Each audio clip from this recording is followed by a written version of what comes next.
guys? This is Luvmykicks back again as always, and I'm super excited about this KD9 performance review that I just did for you guys. So let's get into the breakdown of this shoe.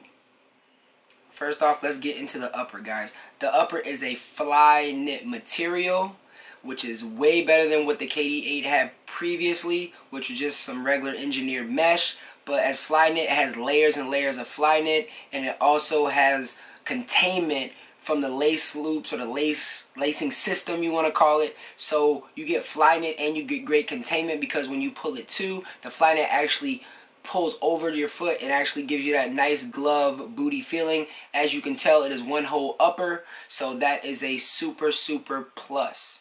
Now, as far as the cushioning setup is full length Zoom with fabric inside of it. They want to call it some like Zoom fabric.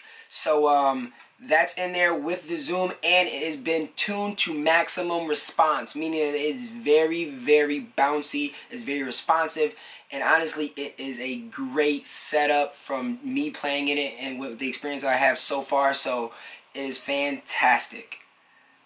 Alright guys, let's get into the support section. The support section, I would want to say it's really great. Inside here on the inner collar of the shoe, you actually have a lot of cushioning.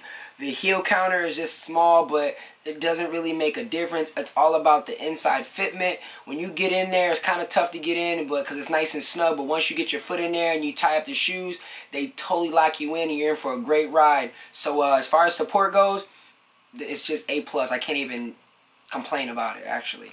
So, alright guys, let's get into the traction. The traction is a honeycomb traction pattern, which is basically designed to help KD in his lateral movements. So if you're a person who likes to move laterally a lot, you're somebody this shoe actually is good for you. But in basketball, you move laterally a lot anyways. Some people actually move a little different, but it's okay. It's not the greatest traction setup. I want to give it probably like an 8 out of 10. It's mediocre. It's not the greatest.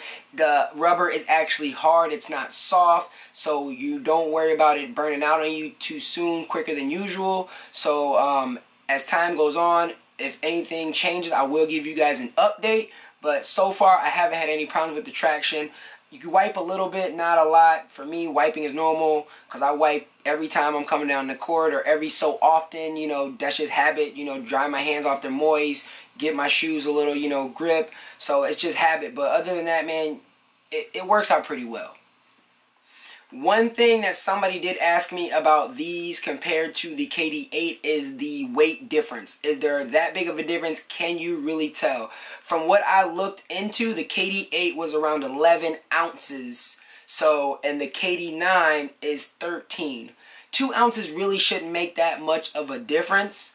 But when you're getting a little bit more material, I guess you can see the change. You have a little bit more of a Zoom unit in here. You have layers of fly knit. So I totally understand why the sizing ounces are a little bit different. So, but other than that, you won't be able to tell, guys. So do not worry about it. Alright guys, that was the breakdown on the KD9. Now I'm here to give you my final thoughts. So my final thoughts on the KD9 were amazing. Can't really say nothing about it. Can't really complain. The grip was there. The cushioning was there. As far as cushioning, mean impact protection as well. It all was there. The fly knit upper is amazing. It molds to your foot. It actually just fits like a glove as a one-in-one booty. When I actually seen the shoe first off, I really thought it was mimicking a Damian Lillard. So, but it exceeds that.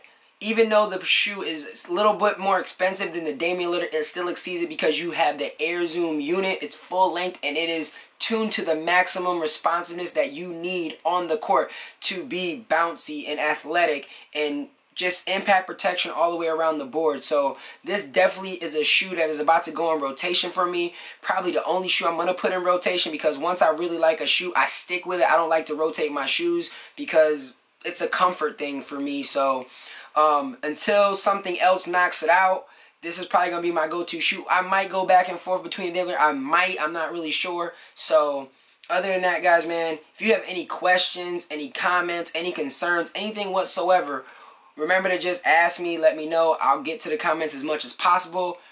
Don't forget to like, comment, subscribe for more content. especially subscribing. I'm trying to do my best to get my subscribers up. So other than that, man, it's Luvmykicks. I'm out. Peace.